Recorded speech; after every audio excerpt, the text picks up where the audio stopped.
और यदि मांग पूरी हो गई तो इससे बढ़िया कोई बात ही नहीं हो सकती। पर यदि मांग पूरी नहीं भी हुई है तो भी हमने एक परिवार के नाते से एक साथ आने का काम किया, उस लड़ाई को ताकत देकर बेहतर पोजीशन में आने के लिए, एक अच्छी स्थिति में आने के लिए, उपाय करने के लिए हमने एक अवसर तलाश लिया। और इसलिए ऐसे सारे मौके पर हिम्मत के साथ, समझ के साथ, संयम के साथ और एक हौसले के साथ काम करने की जरूरत होती है।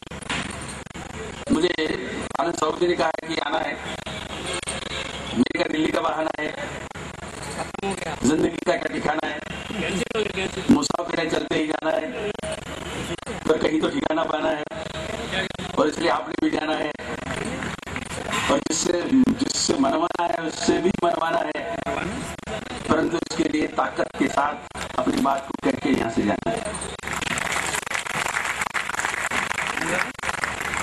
इसलिए ये जरूरी है कि हम किस तरह से हम अपनी बात को रिप्रेजेंट करते हैं।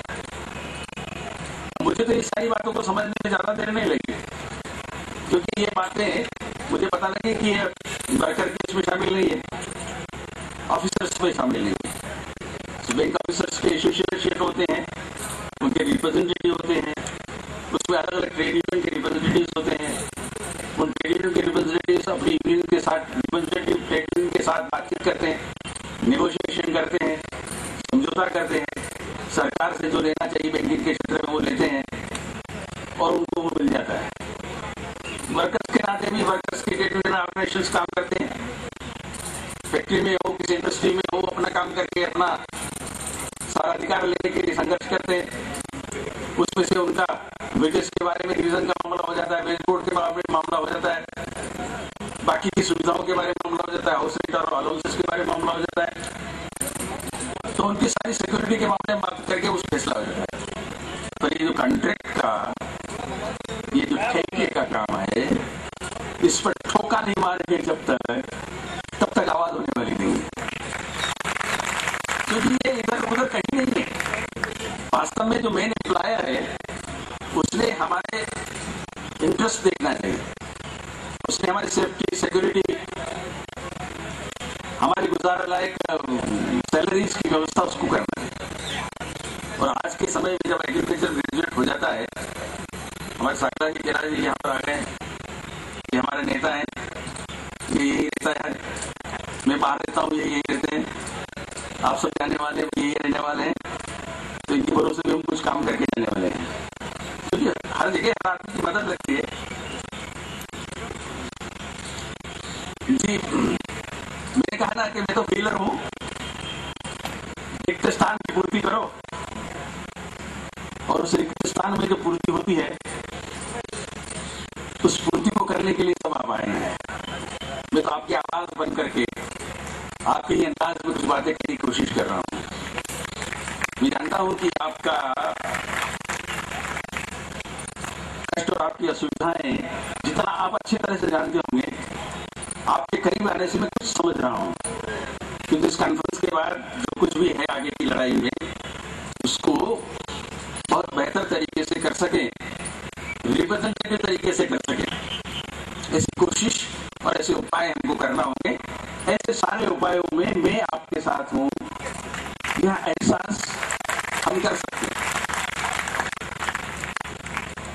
और इसलिए आज यह जो प्रसंग है हमारा, और जिस प्रकार का हमने अपना एक राइटअप दिया हुआ है, उस राइटअप में जो सारी बातें कही गई हैं, एब्जर्वेशन ऑन परमानेंट बेसिस, इसके लिए कुछ कोशिश होना चाहिए।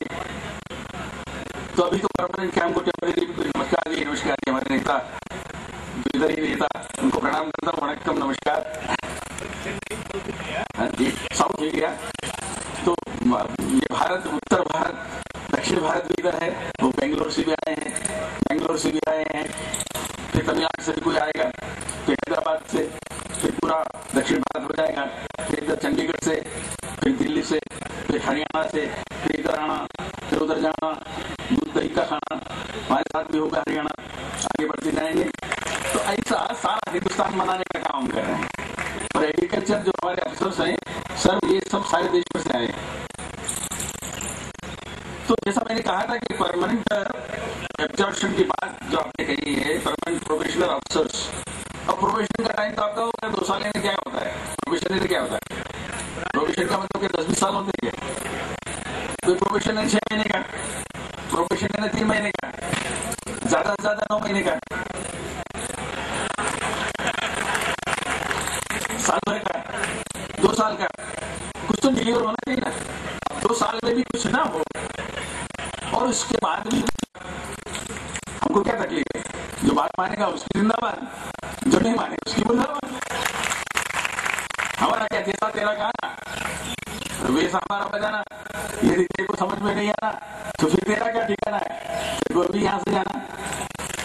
जो हमारी बात सुनेगा उसकी बात हम सुनेंगे, जो बात हमारी समझेगा उसकी बात हम समझेंगे, और जो बात हमारी करेगा उसकी बात हम करेंगे।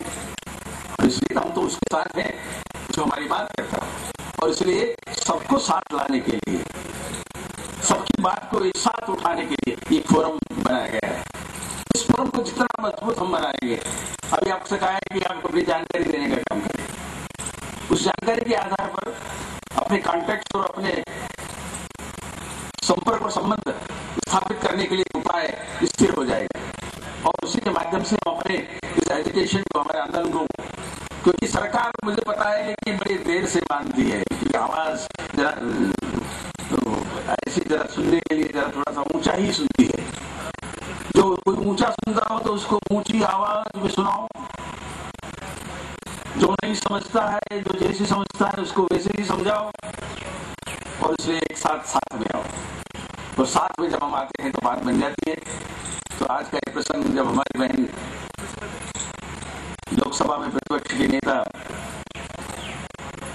सम्माननीय सुषमा जी स्वराज हमारे बीच में आने वाली है, कि पार्लियामेंट में वो अपोजिशन को रिप्रेजेंट करती है, वो अपोजिशन को रिप्रेजेंट करती है, वो हमारी पोजीशन को भी रिप्रेजेंट करेगी। और उन्हीं के माध्यम से हम सरकार पर ये बात कहने के लिए दबाव लाएंगे, बाध्य करेंगे कि इन सारी बातों को करने के लिए उपाय करें। क्योंकि थोड़ी ही देर में वो हमारे बीच में आने के लिए है, वो आने ही वाली है। तब तक के लिए यदि कोई हम में से इस सारी बात को कहने के लिए जो अलग अलग प्रकार से रिप्रेजेंटेटिव आए हैं, वो इस बात कहना चाहे तो जरूर यहाँ पर आकर के कहें, जिससे कि ज्यादा बेहतर तरीके से। क्योंकि क्या होता है कि जब हम आप दूर से जाकर के आते हैं तो हमारी भी इच्छा होती है कि हम कुछ बोले, हम कुछ कहें, और ऐसी बात कहें जो सबके हित की हो। यदि आप कुछ आना चाहते हैं तो जरूर यहाँ पर आ जाए। आपको पता है मेरा नाम सत्यनारायण है, मालूम है ना, मैं सत्यनारायण हूँ। सत्यनारायण की जब कथा होती है तो उसके 5 अध्याय होते हैं। अभी मैंने एक ही अध्याय कहा है, आपका 4 बाकी है। इसका अर्थ ये हुआ ना, मैं 3 घंटे तक अपनी फिल्म और आपकी बात कह सकता हूँ, और ताकत के साथ कह सकता हूँ, आवाज दो, आवाज दो, आवाज दो। ऐसी एकता की आवाज को बुलंद करने में हम घंटों तक इस बात को कह सकते हैं, क्योंकि इस दर्द को हम समझते हैं, इस बात को हम समझते हैं, इस लड़ाई को हम समझते हैं। क्योंकि कितने ही लाठीचार्ज, फायरिंग, कर्फ्यू तोड़ने का हमारा अपना पुराना रिकॉर्ड है। अब उसको कुछ ताजा करना होगा तो बहुत मजबूर कर देगी सरकार, तो उसको भी करने के लिए हमें बाध्य होना होगा। हमको भी मजा थोड़ी आता है, यदि आप बात करेंगे तो फिर वो भी फिल्म फिर से चलाएंगे। और इसलिए आप में से कुछ लोग आकर के बात करें तो ज्यादा बेहतर होगा। मैं अपनी बात को यही रोकता हूँ। आप सबके आने के लिए, दिल्ली में आने के लिए आपका बहुत बहुत अभिनंदन, बहुत बहुत धन्यवाद। भारत माता की। कृषि क्षेत्र से जुड़े हुए अधिकारियों